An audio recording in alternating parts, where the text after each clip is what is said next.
My thoughts, my opinion. Sports podcast.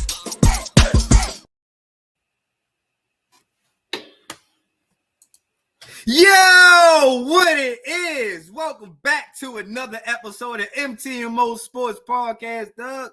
Yo, we are now at my 130th second thought, yo, and damn, boy, I've been kicking these episodes out like I don't know what, you feel me? But before I go any further, you feel me, yo, if you're not already a subscriber, please go ahead, like, share, subscribe to this YouTube channel as I am trying to get to my accomplished goal to that 1,000 subscribers, you feel me? So if you know somebody that wants to be somebody and wants to hop on and know somebody, yo, tell them that MTMO is the one of the dopest sports podcasts that you can have out here, and it's going to give you all dope reactions and my personal own opinions, you feel me? So make sure y'all go ahead and hit that like, share, subscribe button, and like I said, tell a friend who wants to be a friend who could possibly be a friend.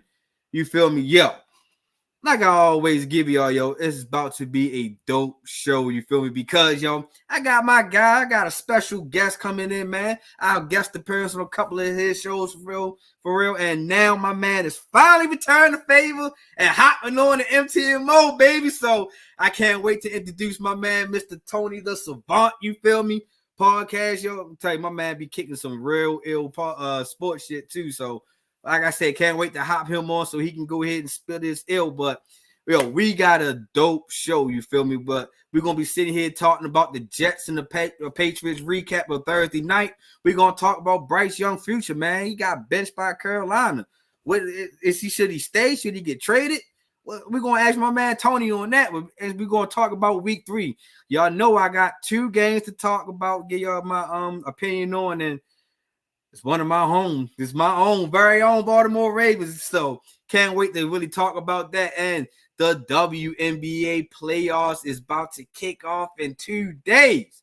Got to get my man opinion to figure out who he feel like is going to win a championship, because I kind of already know who my picks is going to be. But you feel me? So, like I said, man, we done with the rapping and rambling. You feel me? So let me go ahead and bring my guy on, man. Like I said, yo, real dope podcast. And now you can hear from him, the horse's mouth, you feel me? So I like to bring on my guy, Tony, from the Tony and Savant Show. What's happening, my guy?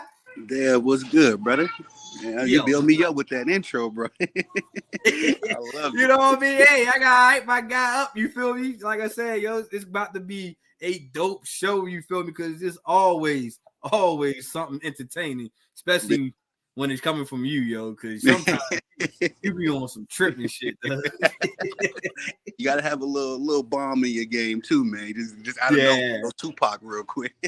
Already. So, yo, let's get the people who really don't know who you are for real, man. Let's give them a little introduction, man. Who is Tony the Savant, yo? Tell us where you from, how the podcast started, and what's your podcast about?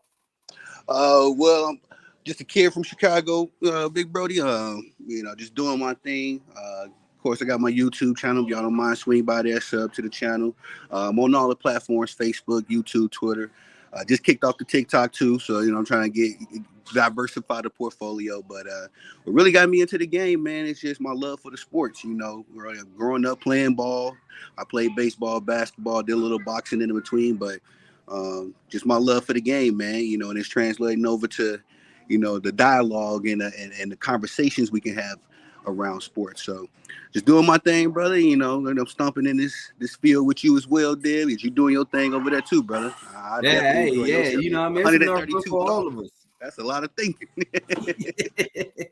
Yeah, man. Like I said, man, I've been kicking it for a minute. You feel me? But that's dope, man. So like you said, you a kid from Chicago and all that. So are you a home team guy? Do you kick it with the Bears, the Bulls, and anything that's Chicago? My Chicago team, Deb, is the Bulls, White Sox, and I do a little hockey when I get into that bag sometimes. So the Blackhawks. Okay. Quiet as kept when it comes to football. I'm a Packers man. You know what I mean? I'm half my family half my folks from Wisconsin, half of them from Chicago. So it was real crazy.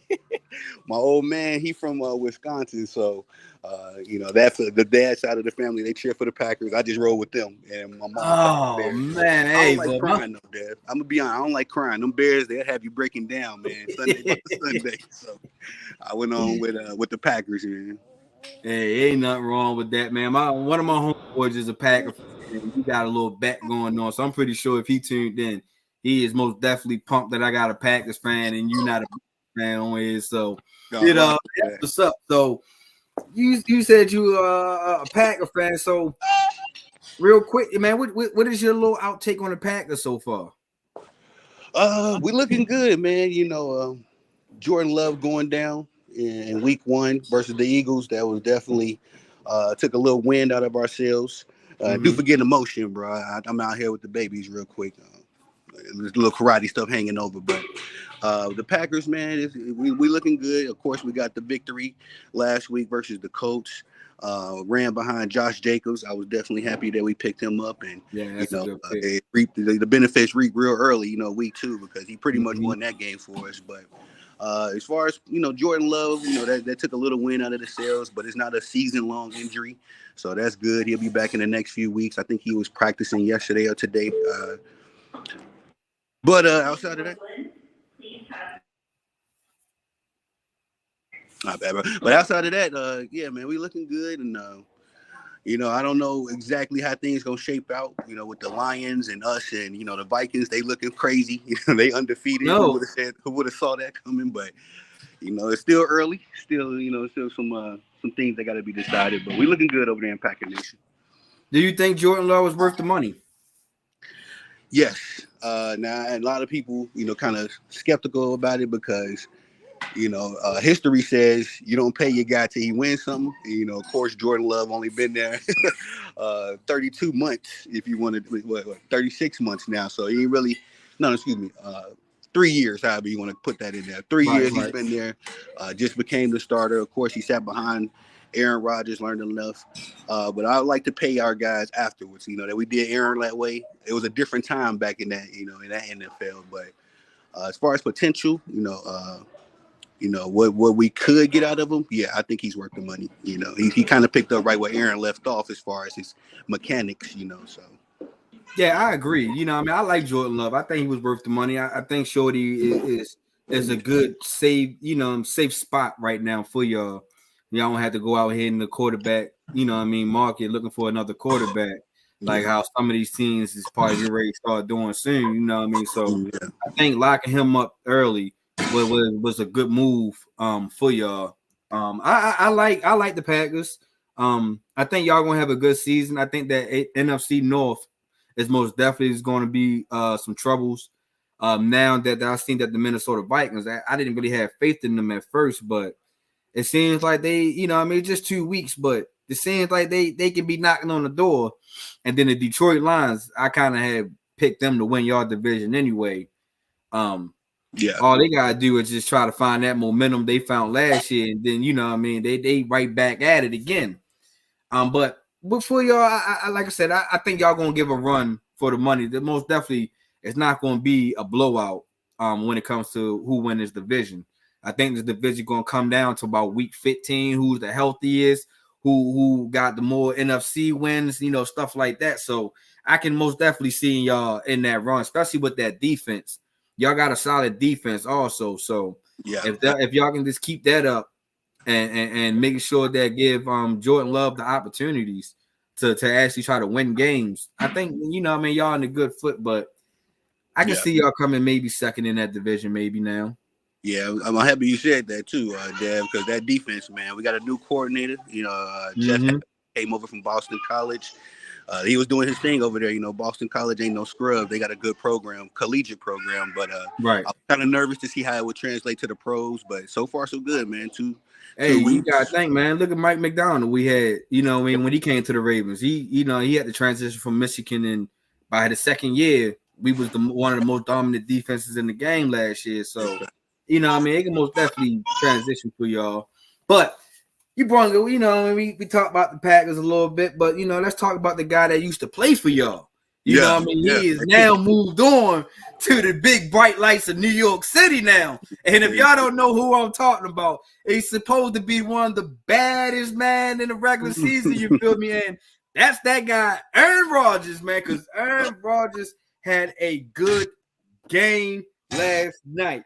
It gives you the feel that Aaron Rodgers can possibly be back. You feel me? Because he was throwing some dots out there last night, and he really showed out that showing that injury ain't really holding him back. You feel me? Because Aaron Rodgers went from 27 for 35, 281 yards, 2 touchdowns. He only got sacked twice, and his QBR rating was an 81, but he finished the whole rating with a 118.8. You feel me? So Aaron Rodgers most definitely showed us that he that age doesn't matter. You know what I mean? He living that Tom Brady life when it comes to that 40 and over club. Big fact. But what I seen last night from the New York Jets was you can most definitely tell that they was waiting for Aaron Rodgers to come back last year, man. Aaron Rodgers really spoiled the moment of getting hurt for them last year, and now that Aaron Rodgers is back, it seemed like they opened up the playbook a little bit better. You can see Aaron Rodgers really got his hands really dialed into this playbook for real. It looked like he's back at Green Bay all over again with the yelling and the hard counts and stuff like that, and him rolling out the pocket and still be able to hit wide receivers. You feel me? It really showed like, damn, maybe the Jets can be serious about in this AFC East now, you know, especially with Tua going down in the Dolphins, but can't see what the Bills right now. But Aaron Rodgers threw a touchdown pass to his second number one first round pick ever in his NFL career, for real. He threw one to Mercedes Lewis back when he was with Green Bay, and then now he threw one to Garrett Wilson last night. And now that, you know, I mean, he got a couple of number one first round picks, you know, touchdowns. Is Aaron Rodgers the guy? Yo, what you feel about your old quarterback, yo? Yeah, man. You know, and I understood this, you know, the how could I say it? The doubt that everybody was having, you know, surrounding Aaron OG, Rodgers. what's happening, baby? Big fact. Shout out to Mac, man.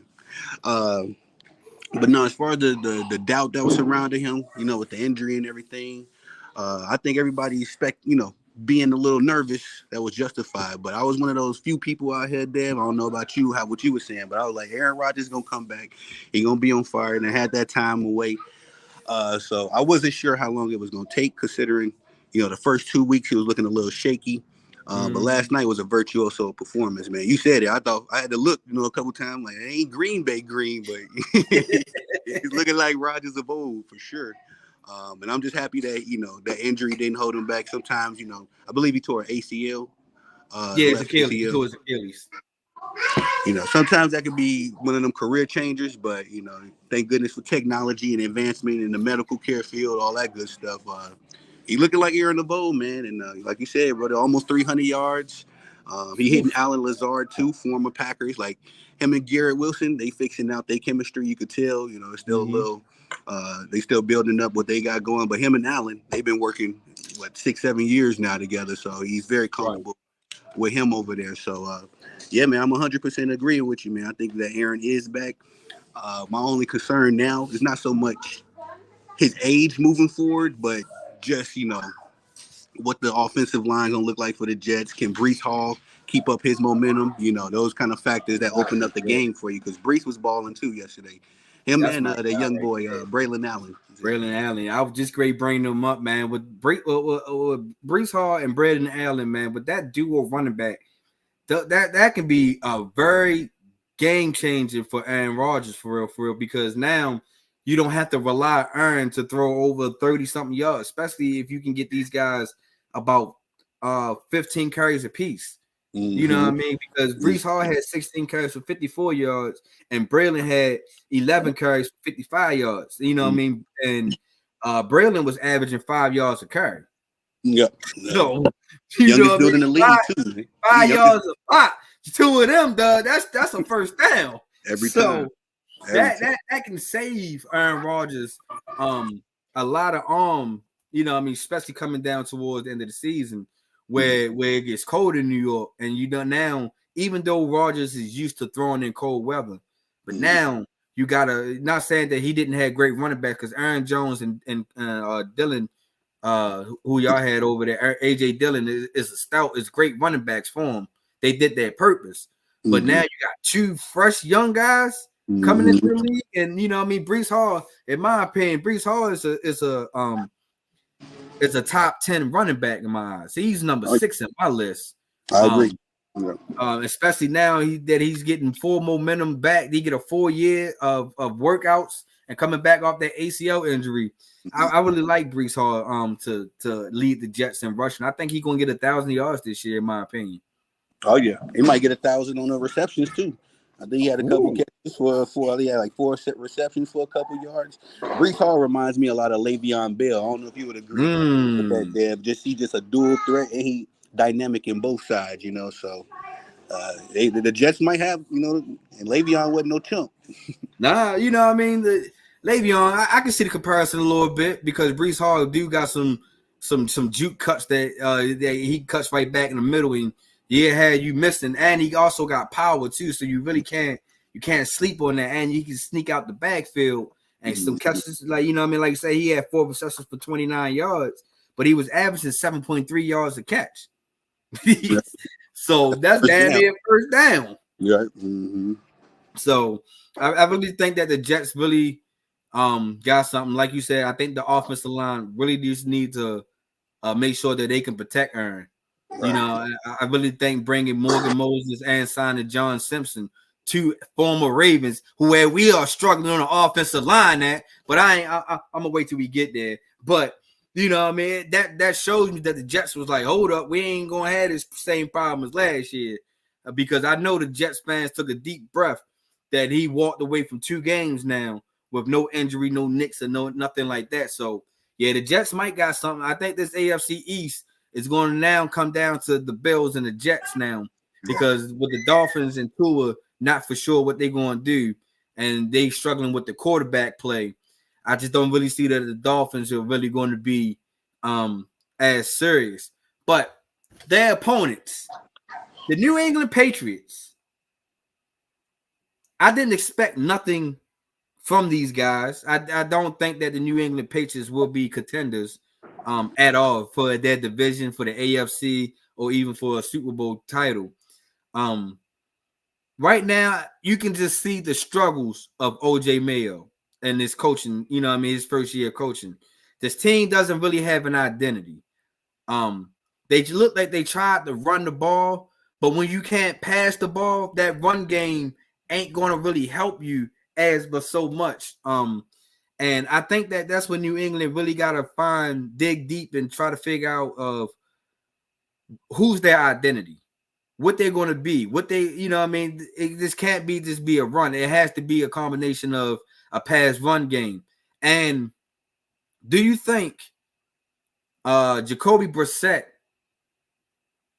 should not be the starter no more? Should Drake May go ahead and get some bump now? Because he got a little bit of bump last night. It was garbage time, but do you think it should be a switch over, or should they keep on with Jacoby Brissett? And damn, you put me on the spot. That's one of them things I'm cooking on right now. Like, I'm really trying to figure out. I think last night, I think you should keep Jacoby in for sure. But I just think last night was a testament to the Jets defense. You know, we've been raving about the offense, Aaron Rodgers, all the pieces they got there. But we talking about they still got that negotiation situation with Hassan Reddick up in the air. They just lost the cat Jermaine Johnson, you know, for the season. Will McDonald been stepping up. Quentin Williams still there. Quincy Williams is there. So they got a lot of pieces. And not even talking about the CJ Mosley, you know, even though he ain't played last night, CJ Mosley is there. Yeah, he got a number of dudes. So I think last night was an attestament. And even Sauce Gardner. You know, Sauce didn't get a lot of, you know, numbers last night, but he was all over the place. You know, Jalen Polk and Demario Douglas, both of them was visibly frustrated because Sauce was in the way. Right. I think last night was more a testament to the Jets defense because I pegged them for a top 5 defense this year, and I think they really played like it last night. As far as the Patriots go, outside of Ramondre Stevenson, they don't have a lot of experience. They don't have a lot of name recognition, and I think they got Hunter Henry. Yeah, Hunter I mean, Henry. he got a little bit of experience. He definitely do. And I've always thought of Hunter Henry as more of a blocking tight end versus a catching tight end, but definitely as a contributor. But I just think that they, like you said, they don't really have an identity. It's going to take them a little while, and I think they're going to be in the same. I think it'd be detrimental to them to throw Drake May into the fire right now. With so much stuff in limbo. I think you stick with Jacoby, let Jacoby, do his thing, and let Drake figure it out. But yeah, I'm with you on that one. I think that you should stick with Jacoby, have Jacoby run the offense at least till mid-season where there's no more fighting the dog. You might as well just go ahead and see what Drake May can actually do for you.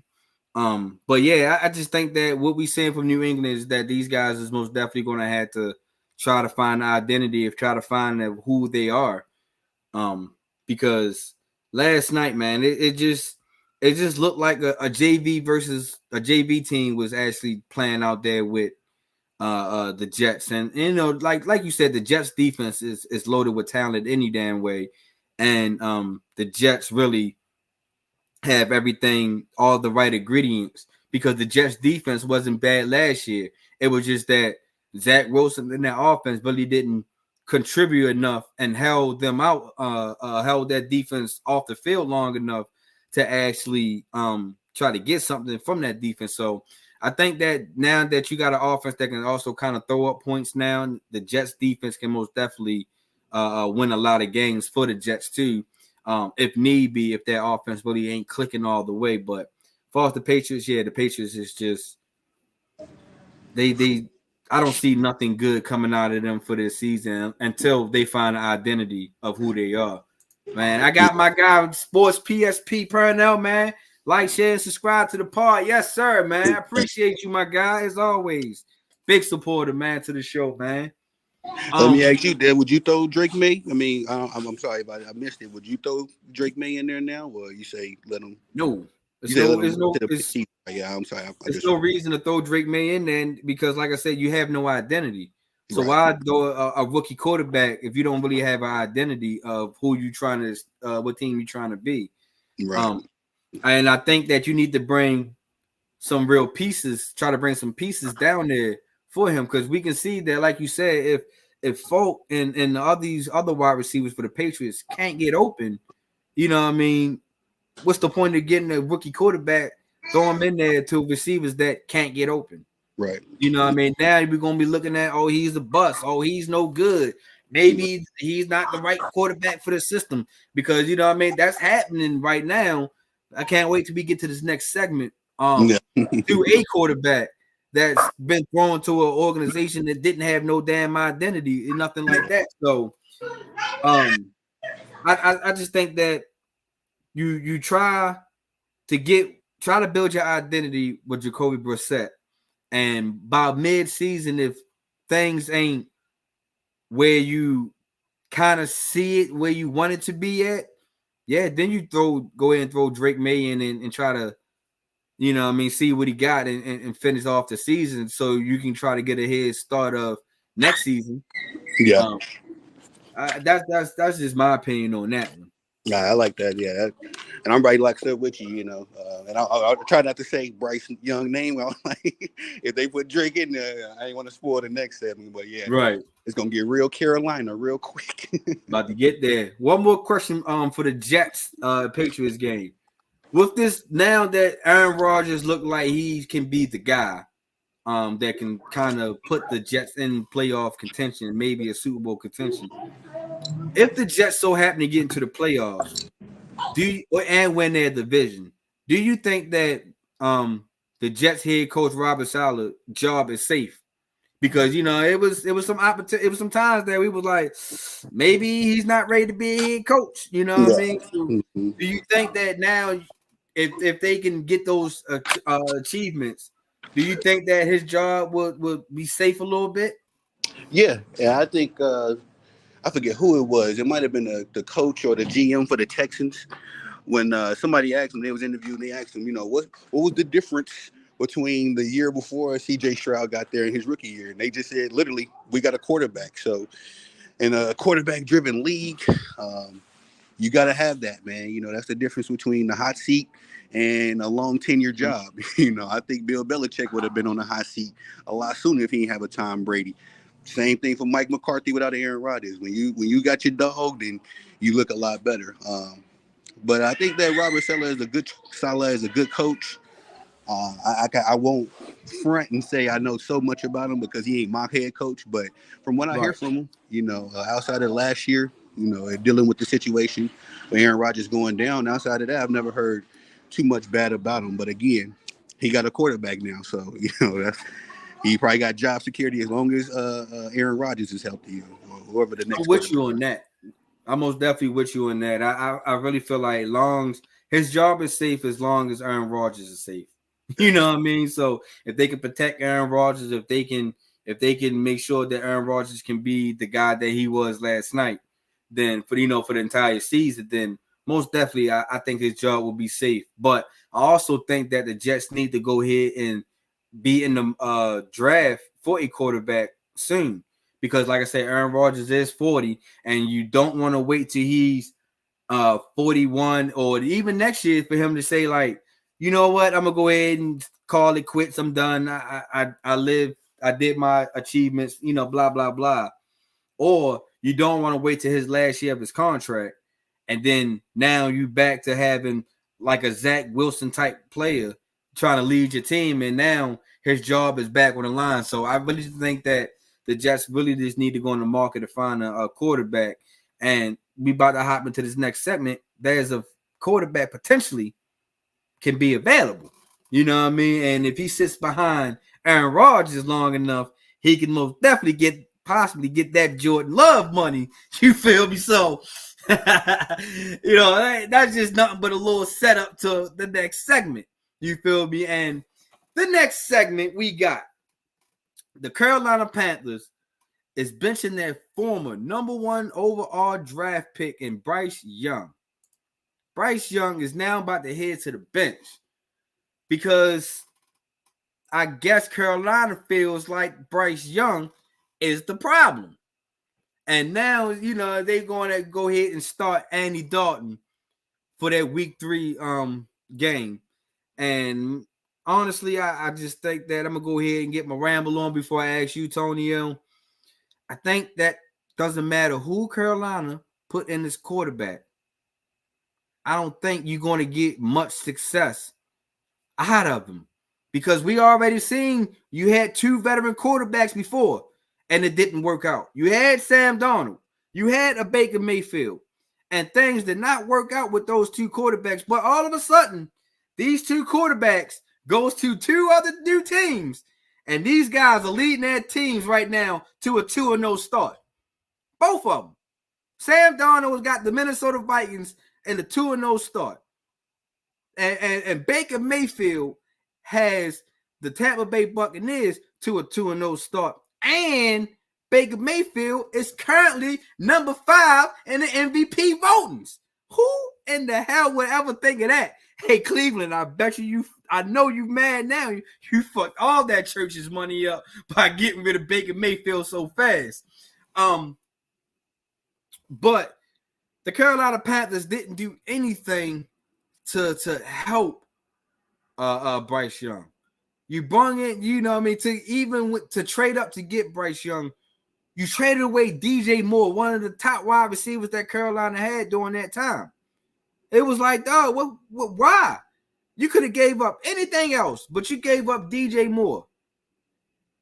And then you bring in wide receivers like Adam Thielen, who was having a hard time in Minnesota after he had his ACL injury. You know what I mean? And I used to like Adam Thielen. I thought he was a good route running wide receiver, but he ain't bringing no help to Bryce Bryce Young. Then you ain't investing no money into the offensive line. And I know a lot of people will go out here and say, well, the offensive line is doing his job because their running back was averaging 5 yards a carry. Yeah. On a run block, this offensive line is doing okay. But when it comes to time to pass block, Bryce Young is running for his life. And I'm tired of hearing everybody talking about, oh, it's his height, it's his size. I don't want to hear that no more. Kyler Murray is starting to show y'all that the height doesn't matter. Drew Brees been showed this years ago that height doesn't matter. This guy got a Super Bowl MVP. So I'm saying that the problem with Carolina is that you did not bring any legit help. You didn't go into the draft and draft any top wide receivers to help bring this guy in. Because if I'm not mistaken, Carolina could have had a chance to have Marvin Harrison Jr. before Arizona got to him. So I'm really confused of what is Carolina is really doing. You know what I mean? So I just think that Andy Dalton is not going to give you too much more out of this offense. And then you got the head coach talking about we still believe in Bryce Young. If you still believe in Bryce Young, my guy, you would have still stuck with him. You wouldn't have got rid of him in week 2 because you didn't. The Jacksonville Jaguars didn't get rid of Trevor Lawrence, and he's had almost the same identical stats as Trevor Lawrence for the Jacksonville Jaguars for their first 18 career starts, almost identical. And then to top it off, that Caleb Williams, first round pick for Chicago Bears. And him and Bryce Young also is having the same identical stats this year. But we ain't talking about benching Caleb Williams now, are we? So I just really think that the Carolina Panthers is giving my guy Bryce Young a raw deal. And I think that he should ask for a trade. Get the hell out of Carolina. And I guarantee you that it's way good value. And there's a lot of teams out here that needs a quarterback right now, such as the Miami Dolphins. You know what I mean? Back. So I just think that Bryce Young is getting a raw deal. Tony, my guy, yo, go ahead and spit your facts, man. What you feel about Bryce Young? Man, bro, I was gonna stop you if you started lying, but you cooked me, man. Because that's the same thing I said. I mean, at this point, and I don't know too much about the Carolinas as an organization. I just kind of get the headlines. But my bad, bro. I know the Carolina Panthers owner was out here bugging, doing all kinds of nonsense. And that I remember reading headlines and stories about him. And I knew Bryce Young ain't have a chance. We're talking about before they even got Bryce Young, when it was still all up in the air about who they was going to get. But just as far as everything that's going on over there, like you said, with the Adam Thielen situation, Adam Thielen used to be a fantasy football guarantee. You know what I mean? Mm-hmm. And just, I think they've been pretty much messing up the game since they got rid of Cam Newton. They just lost their identity. And then Christian McCaffrey was next. I know he was a little bit injury prone with them, but it's like Carolina ain't been able to get it together since then. So I feel bad for Bryce. I also think that Bryce Young is in a similar situation that Jared Goff was in with Jeff Fisher. It was all kind of Jared Goff is a bust this, and he sucked that until Sean McVay pulled up and actually showed what a quarterback is supposed to do and use Jared Goff to his strengths. But you cook, bro. Like I said, I would have stopped you if you started lying, because I said the same thing. I'm like, Drew Brees then debunked the whole too small, narrative. And like you said, Kyler Murray, I ain't even think of him, but he's doing it right now. And I think he's smaller than Bryce Young. But yeah, man, he got to get out of Carolina. And I think it's going to be the same kind of situation with Jared Goff. He get out of Carolina, we might see Bryce Young in the Super Bowl. You know what I mean? That's a little cap, but I think he'll look better underneath a good coach. Yeah, I'm with you on that. And I think that if I'm like the Miami Dolphins, man, with the unsurety of Tua right now, you know what I mean, and even with this health concern, I would bring Bryce Young down there.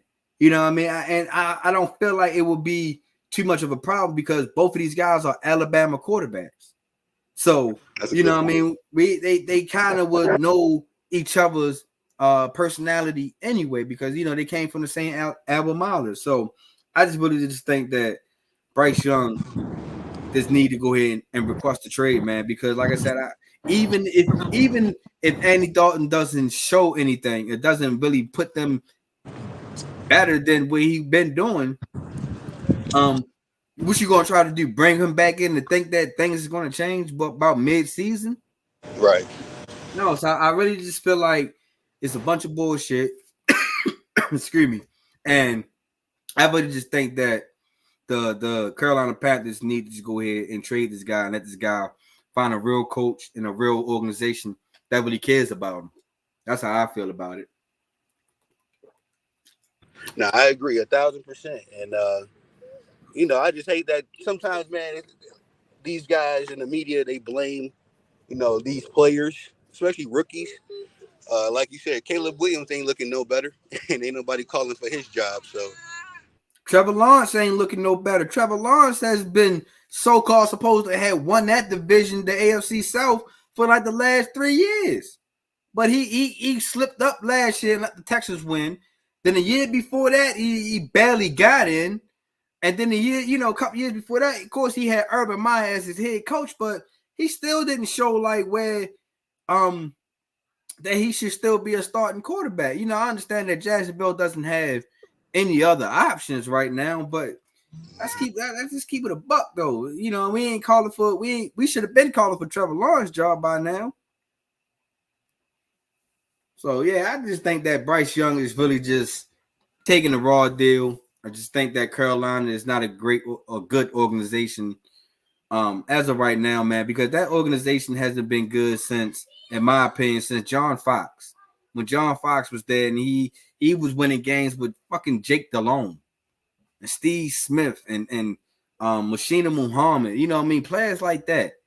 Even when Coach Ron Rivera got there, he was having he had a decent career there. He got Cam Newton to the Super Bowl.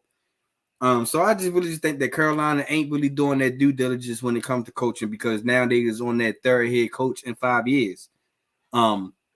So if you on your third head coach in 5 years, you most definitely is not trending in the right direction. And if you're not going to trend in the right direction, you most definitely is not going to do right by Bryce Young. So I just think that if I'm Carolina, I just think that if I'm Bryce Young, I would actually trade from Carolina, and I would try to, get. And if I'm Carolina, get what you possibly can now, because you clearly sad that he's not your guy. It looks like my guy Tony is most definitely lost service or signal where he's at. He's with his family, karate kids got karate practice and stuff like that. But we're going to keep the show going. You feel me?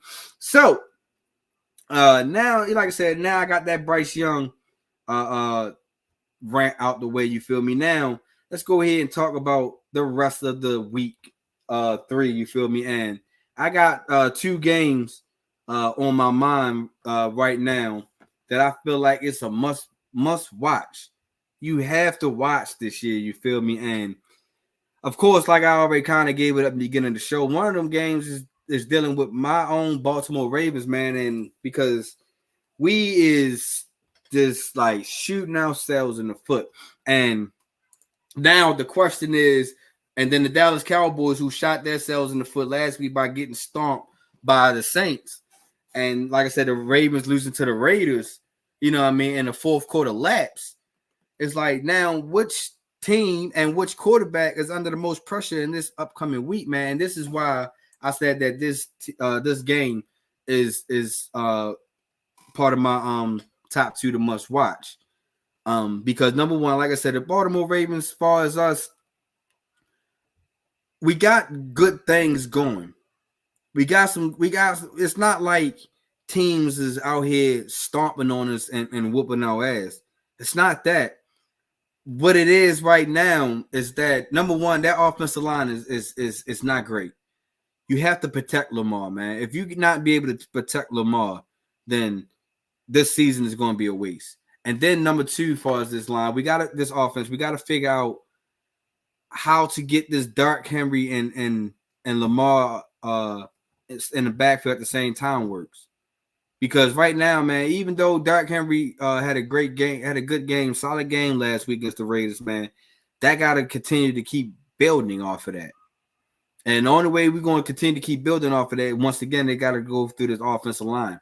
And it's looked like that our right tackle, its position is about to be solidified and good. Now it's about this right guard. You know what I mean? And a lot of us Ravens fans, Flock Nation, is calling for Ben Cleveland to step into that right guard, because Ben Cleveland, even though he might not have had the best season of all, but he's able to hold that right guard spot, and I think that he will be a good fit for this right guard spot. So if we can just get this right side of the offense together, man, and start shooting ourselves in the foot, I think that the Ravens had a great chance to turn this season around, and this is a must-win. We can't go down 0-3. We cannot go down, especially with this loaded AFC. The Ravens can't be a 0-3 team, because now it's bad enough that a 0-2 team who started the season with that record, it's a slim chance that they don't make the playoffs. Shit, it's a zero chance that they don't make the playoffs. And so now we already got history against us on that. And losing to the Cowboys is most definitely can't go in my favor. It just can't. I know too many Cowgirls fans that I always give grief about. And if we lose to the Cowboys, oh my goodness, I just can't take that grief, man. So, and our defense, man, we cannot be up 10 points or double-digit points in the fourth quarter and give away leagues. We just can't do that, man. And if we continue to do that, then Zach Orr, you got to tighten this up. You got to find a way to slow opponents down. There's no way that Gardner fucking Minshew should be beating us, man. There's no way. So I really just think that this defense really gonna have to dig deep, and not give up big plays. And we got to find a way to stop tight ends. I thought that this was going to be the year that Kyle Hamilton really know how to really stick the tight ends and really know how to take tight ends out the game. And I'm hopefully that we can get Nate Wiggins back, man, because I'm really can't wait to see what this kid brings back to the table on that DB slot, man, because our DBs is really having a hard time, especially Brandon Stevens. Even though that shouldn't have been a pass interference call in my eyes, in my opinion, I just think that if we can get a little bit more help with Nate Wiggins coming back to the lineup, that a lot of the load wouldn't have to come down to Brandon Stevens a little bit. So I just think that we're gonna have to just dig deep. We can't go 0-3. But the Dallas Cowboys, honestly, man, I don't know what the hell y'all really expect. I understand, yes, y'all paid CeeDee Lamb, y'all paid Dak Prescott, y'all got y'all two guys for the next couple of years, but you still got Mike McCarthy calling plays, and you still got Dak Prescott that's not really trying to take over games like a true elite quarterback should by now. And I really feel like that defense also. Oof, that Dallas Cowboy defense.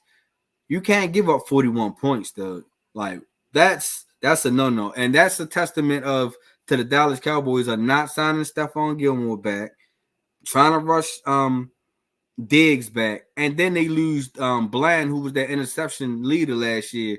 You lose him. So that kind of puts your DBs up in the air a little bit of can they really hold their ground until the top dogs come back. And that's what the Ravens really going to have to exploit this week is their DBs. But the only way we can exploit their DBs if we know how to block Michael Parsons. Like, yes, I'm not a big fan of Michael Parsons, but Shorty can wreak havoc in the beginning of the season.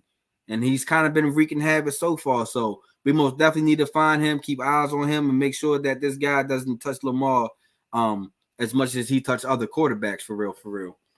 So I just think that this is going to be a good game. I feel like my guys will get this W this week. We can't just go 0-3, and I think that we can beat the Cowboys, in my opinion. So that is most definitely a must-watch game. It's a 1:00 game, so make sure y'all tune into that. Another game I feel like it's a must-watch this week is the Detroit Lions and the Arizona Cardinals. Because right now the Arizona Cardinals it's looking a little different this year. They are starting off their season way different from last year, and Kyler Murray is starting to look like a solid quarterback this year. He's able to find Marvin Harrison twice last week, get this guy inside the end zone. And this offense looks like they can really move down the field. They can really move the ball and kind of throw up points a little bit. So I just think that Arizona Cardinals really got something going right now. I still think that I need to see them mid-season to see how these guys really going to turn out to be. But I just really just think that Arizona is starting to flip that switch, and we're starting to see what really Kyler Murray got to offer, especially him being injury free so far. For the Detroit Lions, man, this is a bounce back game because the Detroit Lions really felt like that they should have won. They should have beat Tampa Bay Buccaneers, but Baker Mayfield had something to say about that last week. So I think that this is a bounce back game. The Detroit Lions most definitely can't lose 2 games straight in the NFC conference. And like I said, with Green Bay still winning without Jordan Love, I just think that, and with Minnesota Vikings starting off 2-0, the Detroit Lions really got to keep pace with these two teams. And the only way they're going to keep pace with these two teams is most definitely is winning this week 3 matchup against Arizona Cardinals. So I think that Detroit Lions will have a bounce back game. I think that we're going to see a better game this week from the Detroit Lions. I think Jared Goff is really going to get things back in order with his receiving core, and I think that the Detroit Lions are going to go back to their identity of running the ball again, and not put so much pressure on Jared Goff. So I really just think that that's going to be the game plan for the Detroit Lions. So this is most definitely another game you must watch and figure out who going to win.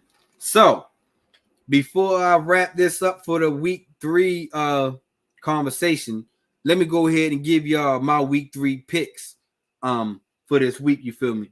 So for the Patriots and the Jets, I had already chose the Jets, so I'm already starting off with a 1-0 victory. You feel me? For the Ravens and the Cowboys, I am most definitely going with my Ravens. I said that in the last segment. I felt like that the Ravens will not go down 0-3, and we can't go down 0-3 against the Dallas Cowboys. So I think that the Ravens will get that.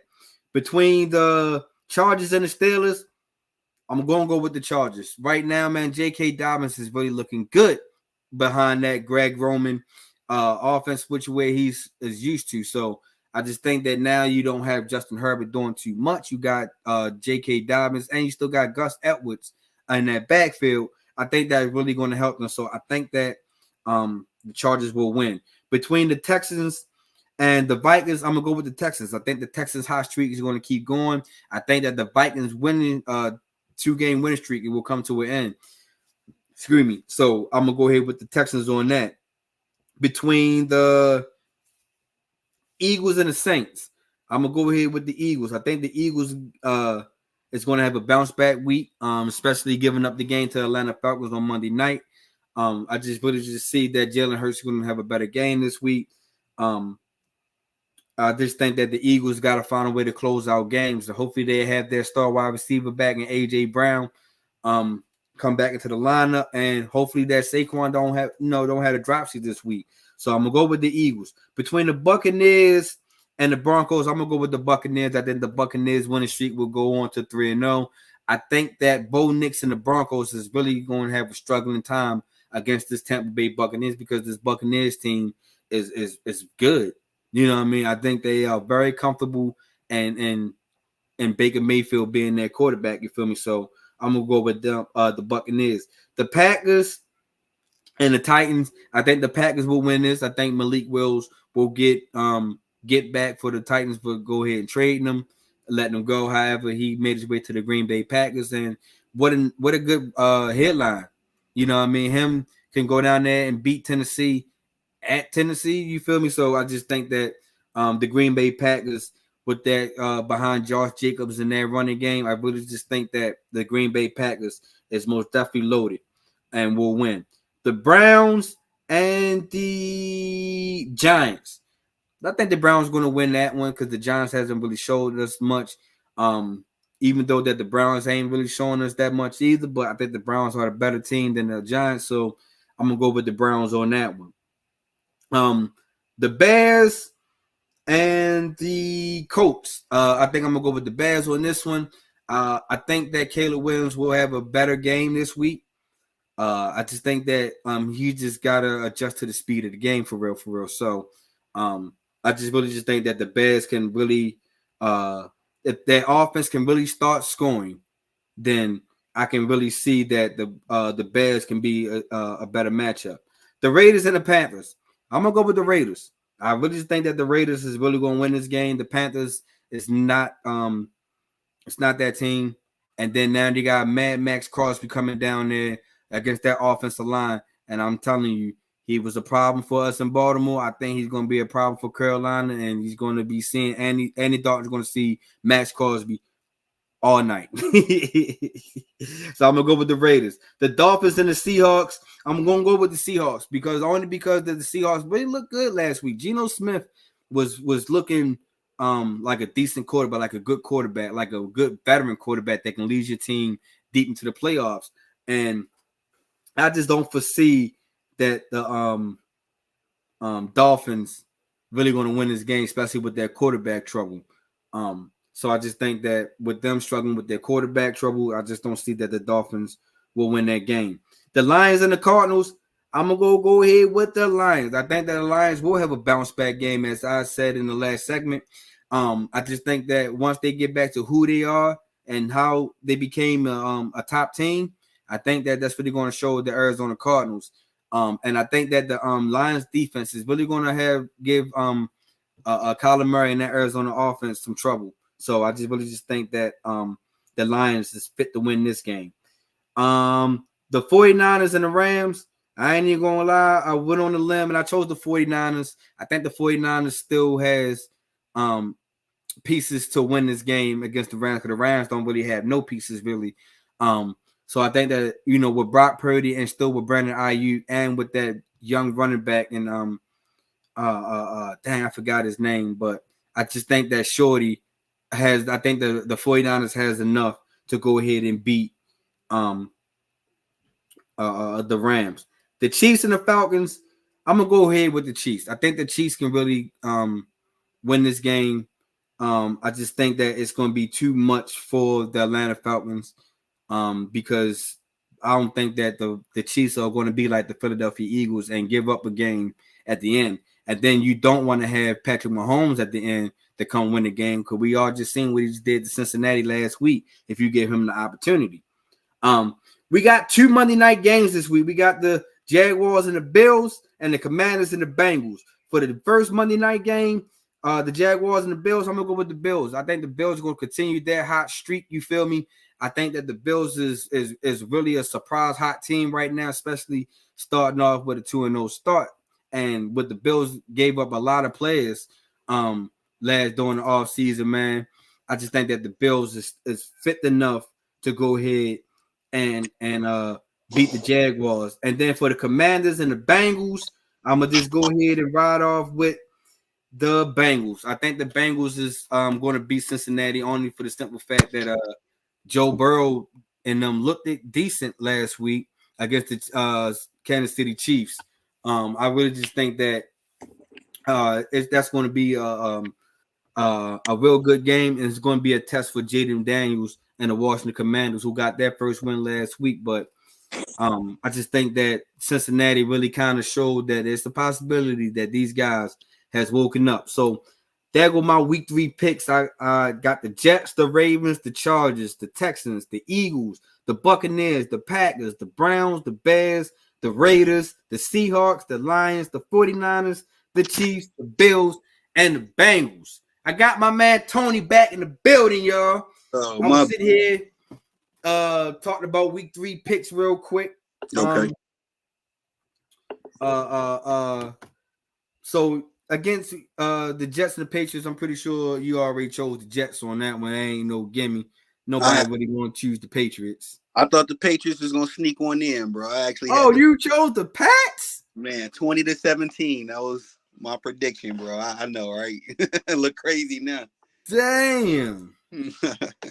All right, so you went with the Pats on that one. What you think about the Ravens and the Cowboys? Who do you think going to take that game? I don't trust the Cowboys as far as I can throw them. And I got your guys. All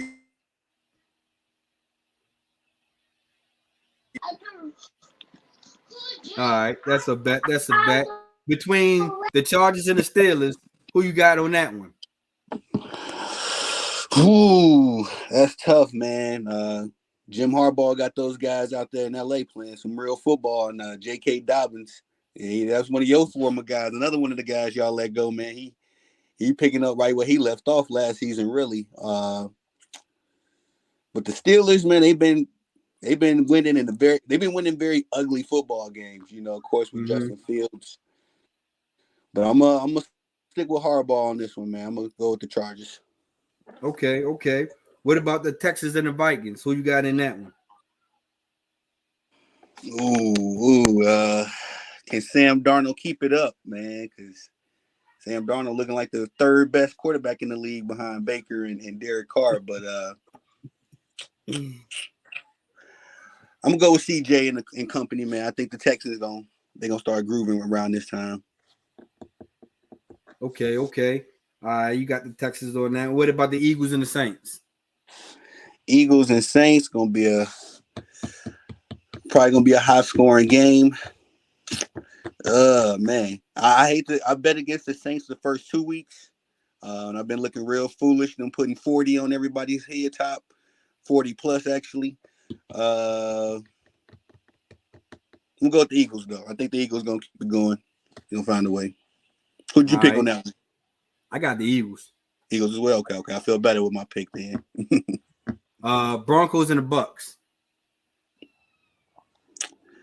I think Sean Payton should be on the hot seat, man. I think it's over for the Broncos. Yeah. I like Bo Nix. I think one of the young boys that's out here, really showing his stuff. It's just Sean Payton without Drew Brees is just another NFL coach. So, do I really want to? Who are they going against? I'm sorry, bro. I'm looking at the list. Broncos and Bucks. And the Bucks. Yeah, I'm gonna go with Bucks. Baker Mayfield. He doing this thing right now. Your boys and the Titans. Packers Titans. Oh, I'm going with us. Yeah, I'm going with us. Man. I got it. You want to see your loyalty real quick. I do got to put a little caveat that Josh Jacobs is on injury alert, as far as being questionable. So if he ain't in the mix, they sit him down for whatever reason, I'm going to be nervous. I'm going to be real nervous. But I'm going with my boys' loyalty. All right. Giants and the Browns. Browns. Giants, another one of them. They in the same boat as the Carolina Panthers, man. All right, Bears and Colts.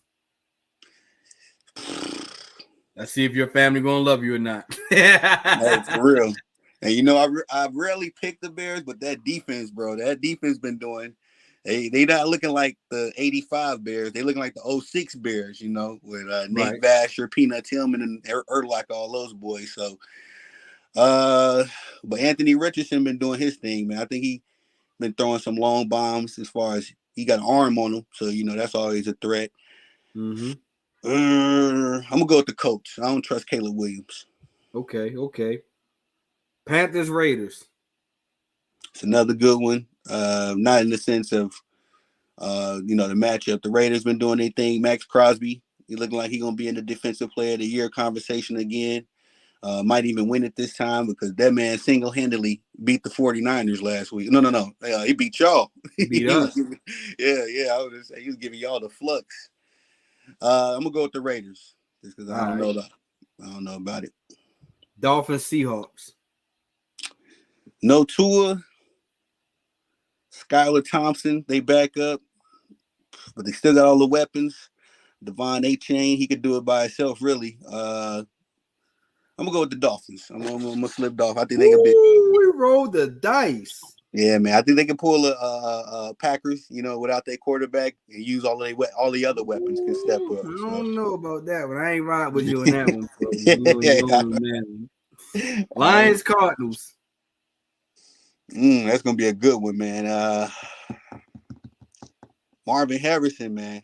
I think he can probably go for another 130 yards. I'm gonna go with the Lions. They got to get it together at some point. All right, two banged up teams, 49ers and Rams. Yeah. Shucks. No Debo.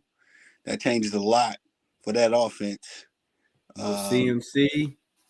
No CMC. Yeah. And that defense, they've been getting ran through, man.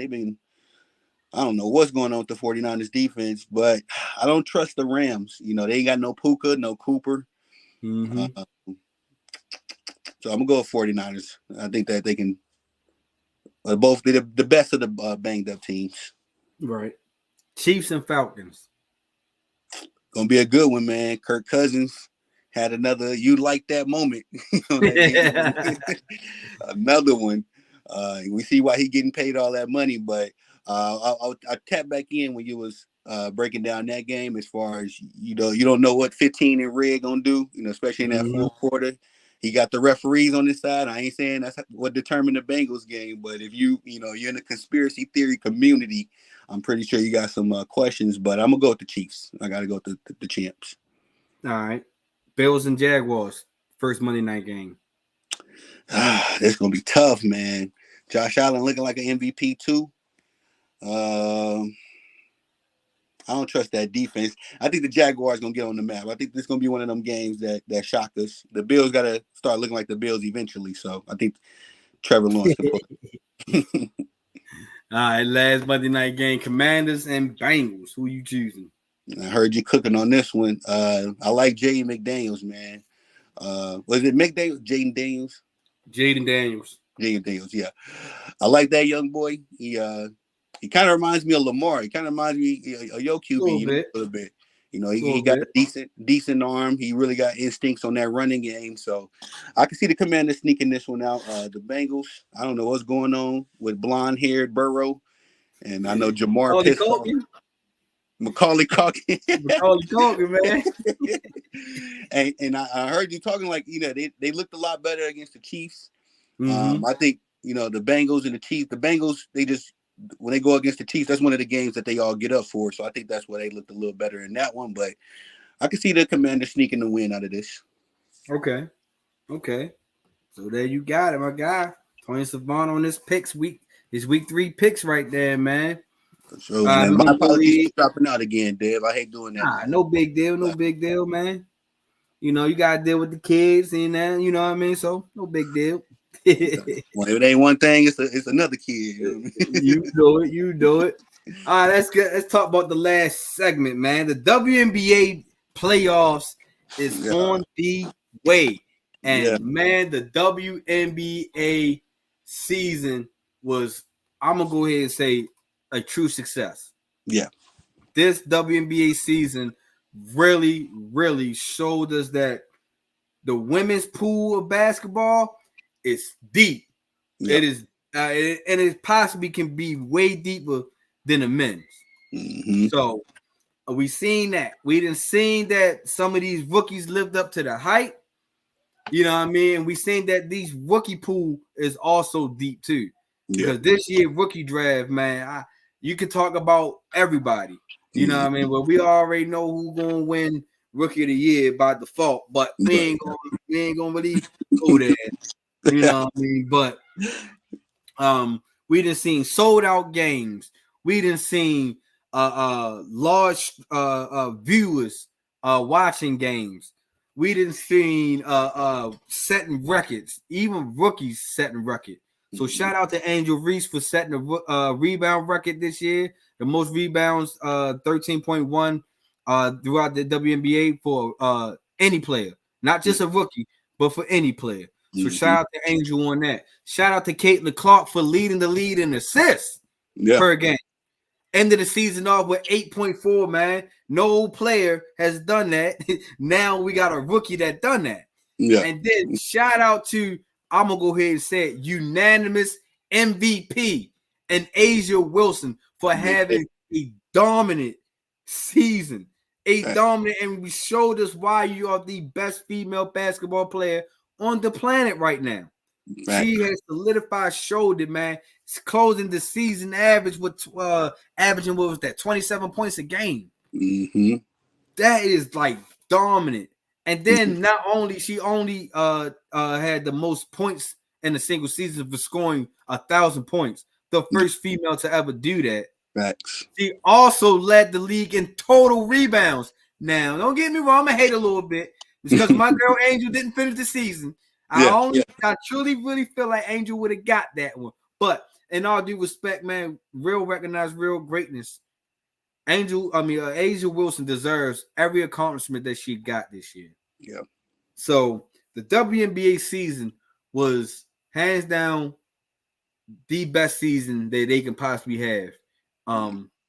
What's your opinion on this, bro? Hey, you cooking, Dev? I'm right there with you. This was probably, all things considered, the most exciting WNBA season. Now we know in days past, Cheryl Swoops and back in that era, Rebecca Lobo, they was doing their things. It was a level of excitement. I think it was more so because it was a new thing, a women's professional basketball league. But the WNBA has been around 30 years, 28 years now, exactly. So for them to be able to generate this much attention, after nobody was paying attention, I ain't gonna hold you, bro. I fell out for a couple years after Candace Parker retired. So the arrival of Angel Reese, Caitlin Clark, Rakia Jackson, all of these super rookies, I think that garnered some attention. And once you start watching them, you start seeing that Arika Agumbale is here. You start seeing who should most definitely be in the MVP voting. If their team was a little bit better, I think Arika most definitely should have been in the MVP conversation. Hey, big facts, Deb. I think that it was egregious. Everybody's talking about Caitlin Clark. I think Arika got snubbed from that Olympic team because we were struggling.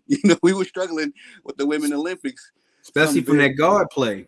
Yeah. What I mean? Jackie Young, thank God Jackie Young found her stroke towards the end. Because Chelsea Gray couldn't find her rhythm. Diana Taurasi didn't really play towards the end. Shout out to what's my girl Plum. She also was cooking towards the end of it. So luckily, but I most definitely think Arike should have been on the Olympic team, man.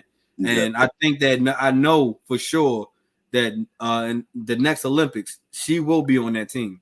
Yeah, she has to be. She should have been on the 2016 team. I thought for sure she should have been on this. Or not, excuse me. I think the 2020 team is the one. 2021. We had the pandemic, but right. Yeah, she was definitely in the mix. And Kalia Copper too, man, a former member of my Chicago Sky. It was her first year over there in Phoenix. I believe this was her first Olympic year too, and she had a great. She balled out. So if you wasn't watching the WNBA before, I think if you tuned in this season, you definitely gonna be tuning in next season. Just like you said, the parity was there, the excitement was there, the rookies was balling, the vets was balling, and just a little bit, going into the playoffs. I think this is gonna probably be one of the more exciting playoffs as well. I mean, I'm looking at the teams now. All of these teams was very exciting. I think one name that we didn't say that needs to be mentioned is Nafisa Collier. Most definitely. Fifi, you know what I mean? Number 2 in the MVP race. I thought she was going to, take Asia's spot, but I had her as my defensive player of the year midway through the season. Oh yeah. And I think they will have to give her. They got to give her something because she was doing it all just like Asia was, just on a quieter level, Right. But like you said though, there's going to be this season probably put the WNBA back on the map. And these playoffs might, the All-Star game lived up to the hype. The season lived up to the hype. Now we in the, this is the biggest stage. So we'll see what's going to go down. Yes, sir. Because now this is how the seedings went down for the NBA playoffs. We had the New York Liberty going number 1. We had Minnesota Lynx going number 2.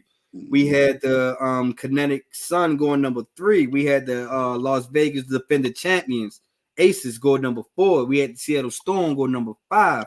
We had the Indiana Fever go number 6.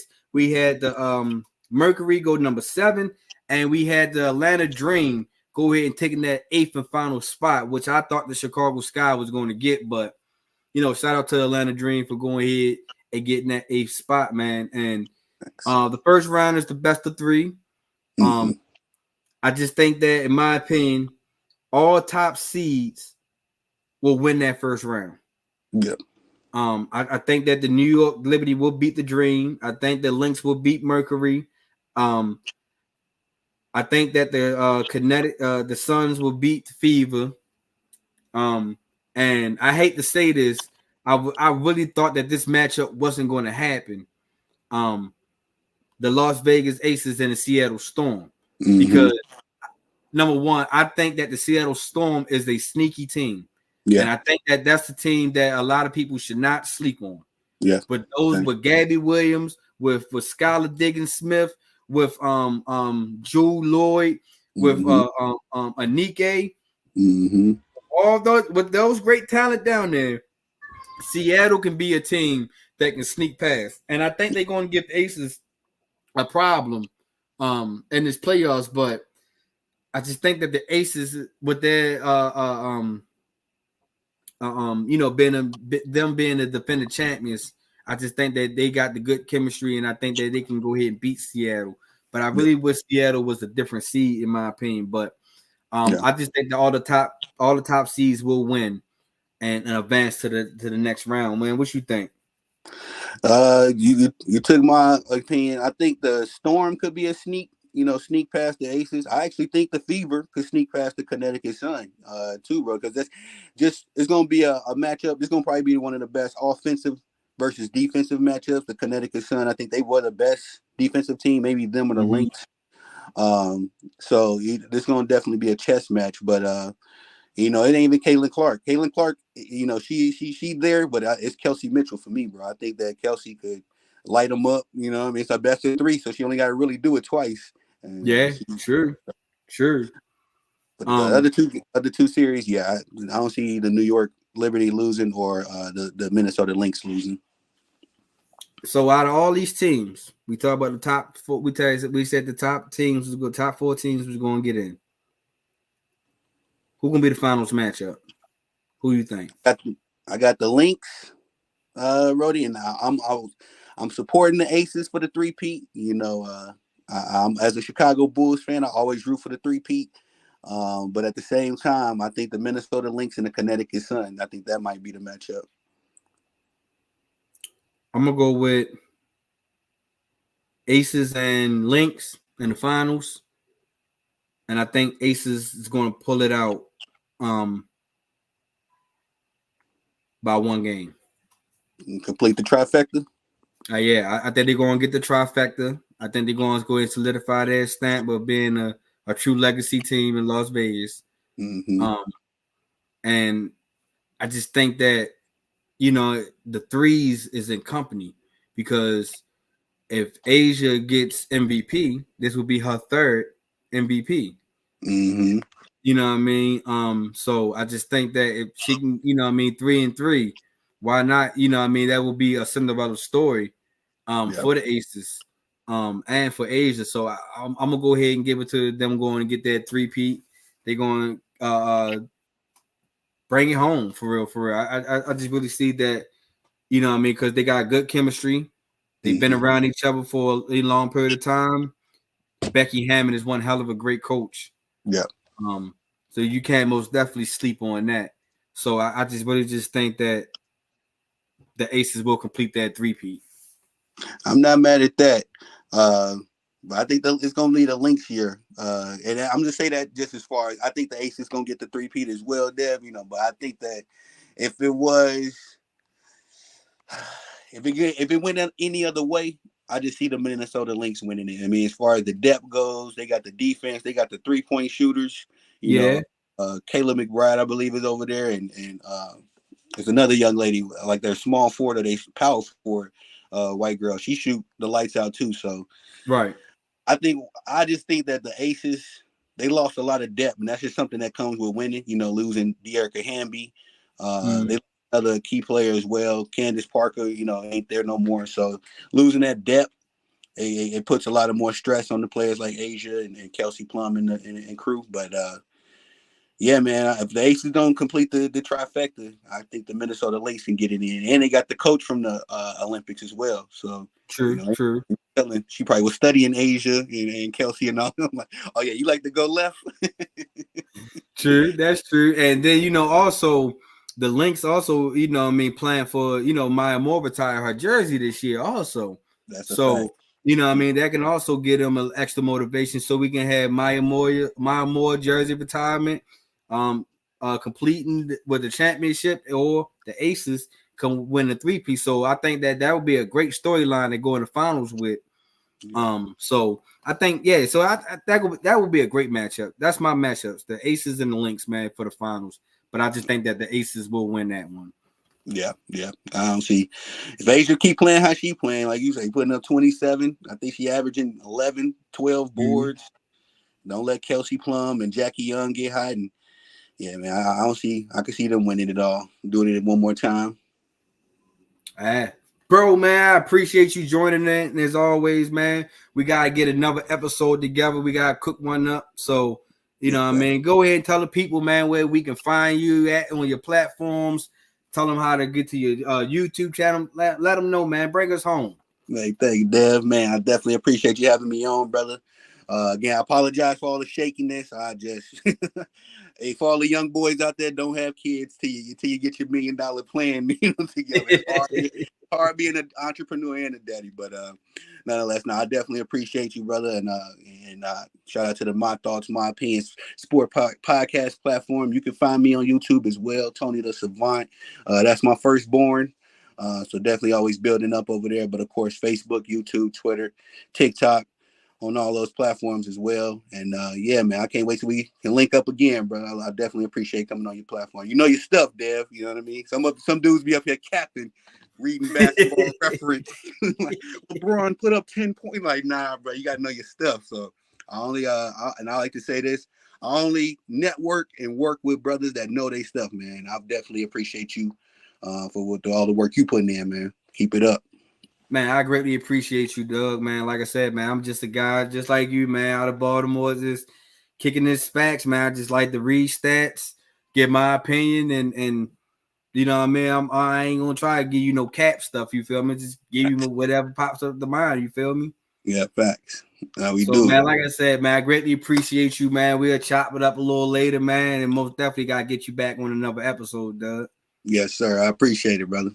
Alrighty, man. So that's my guy Tony from the Tony the Savant Show, yo. Make sure y'all go out here and follow my guy, man. Great dope podcast, you feel me? Appreciate that, bro. Appreciate it. All right, my guy. Catch up with you. Yes, sir.